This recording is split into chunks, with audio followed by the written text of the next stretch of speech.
Bible study, Proverbs 22, verse 2. Rich and poor have this in common: the Lord is the maker of them all. What do you think is the reason between the economic differences in the world? Should everything be equal? It is said that if the money in the world is equally divided amongst all the people in the world, it would only take a couple of months before it is all again in the same pockets. We love to blame the economic system. The question that we must answer is, do you want an economic system that rewards individuality? Is it fair that everything is the same while one person works harder than the other, or one person has got gifts in one area and the other one has got gifts in the other area? Then you must also say, do you want an economic system that rewards risk? Someone that takes a chance, that says, I want to develop something new, even at the risk of failing. I want to invent something. I want to be an entrepreneur. Is it good to reward risk in your economic system? Do you want a system that rewards opportunity? That rewards it when someone sees an opportunity and takes it? Or a system that rewards opportunity if someone creates it, an opportunity, especially not just for themselves, but also for others? Do you want a system that rewards social responsibility, that says this life and this world and all the opportunities and all the business that I have done is not just towards me, but it gives me a social responsibility towards making the world a better place?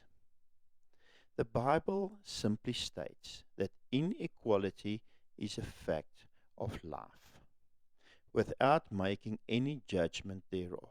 As a matter of fact, Jesus says that this inequality will stay until the end of the ages. There is, however, a biblical problem when a person is fundamentally seen as a material being. That means a person is viewed and experienced only as far as they can give an output, and that determines their worth. The Bible says you have got intrinsic worth because you are made in the image of God. Being made in the image of God gives you a purpose, a calling, a very specific place in this life where, with the life that you have received, you are to live it in such a manner that you honor Him. And you must allow others to live their lives in honoring Him as God the Father, the God, the Creator. There's a pastoral message in being created by God. It creates this bond that you have a definite purpose, you have a fixed relationship, because He will never let you go. Even in the toughest times, you can always have this trust. God has made me, He will not let me go. And because He has made you, certain aspects about your life is sacred. Your race or skin color, for instance, you have received it as a gift from God. Therefore, you need to honor it. And especially towards other people, you are not to discourage their race or their skin color, because it is their gift from God. You also need to have respect for your gender. It is a gift from God. He made you in that very, very specific manner, and that gender is to be embraced. Also, your potential is a gift from God.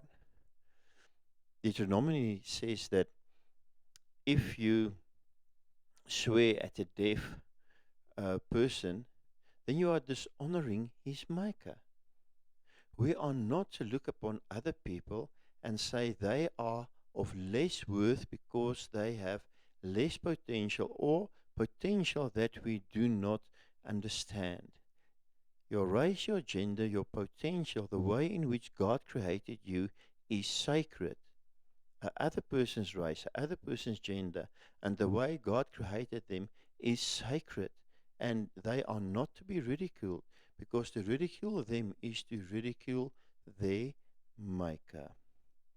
This verse reminds us that we need to appreciate ourselves and those around us as the image of God. A person is much more than what you would describe as their economic worth. Verse 9 can be read alongside of this verse that states, the generous themselves will be blessed, for they share their food with the poor. It says that we have a social responsibility. Have you ever thought about this? God never created anything without a purpose. He never created a situation without a purpose. That is why you need to answer a couple of questions. First of all, there is a purpose to your affluence. What is it?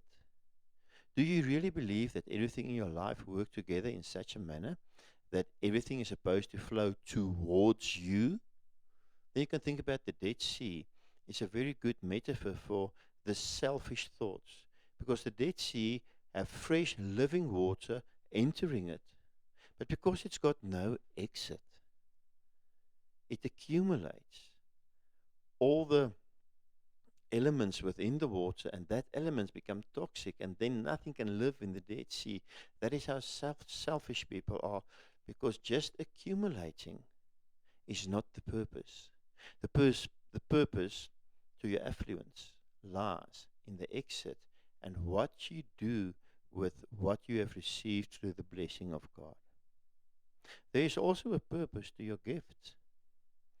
If you think that you are being given a gift, either of business, a gift of talking, a gift of speaking with people, a gift of wisdom, whatever gift you have received, and you think that that gift is just yours to be used just for your purposes, you need to think again. Because your gifts is like a bridge connecting your life here with the life in the kingdom.